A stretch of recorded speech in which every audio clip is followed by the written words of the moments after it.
Did you watch Mad Men? I want you for a second to picture Don Draper sitting in a room with his group of guys.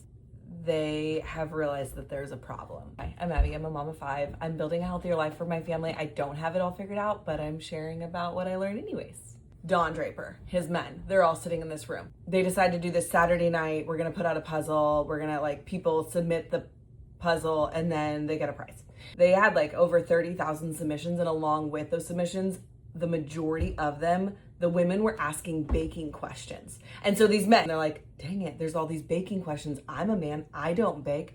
That they have a huge problem. These women don't know how to use this flour that has now been so chemically altered. So the women were confused and frustrated and probably a little bit embarrassed, which is why they're submitting their questions to a company, asking them why their baking is such a flop, because all of their bread is churning out terribly. So Samuel Gale, who is our Don Draper, Samuel Gale decides, listen, this is what we're gonna do. We're gonna come up with a lady. Her name is going to be, let's ask a focus group of women what a friendly name is. They came up with Betty. And then there was a powerful somebody in the Washburn company. His last name was Crocker. So they're like, Betty Crocker, perfect.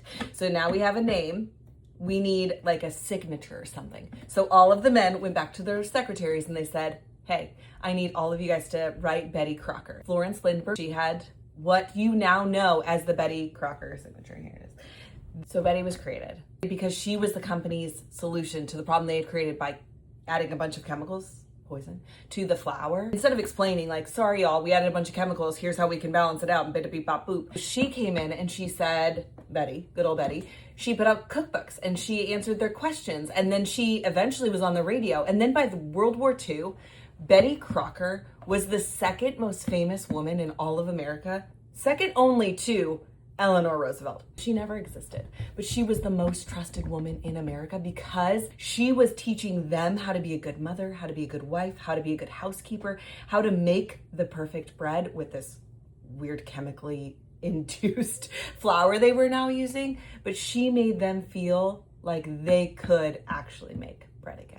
So I'm not telling you this to make you distrust everything that I personally do. Distrust everything. I'm telling you this because the feeling that your great-grandmother had in her kitchen was real and it was palpable. And it was because the flour was so chemically different than what she had been used to using. Then that was made okay. So episode 7, it's gonna keep going. I am changing it from the Mr. Mill series. That is going a different route where I'm going to actually explain the wheat that I use and how I use my mill in my house. And the history of flour is going to continue along the history of flour because I think it's fascinating.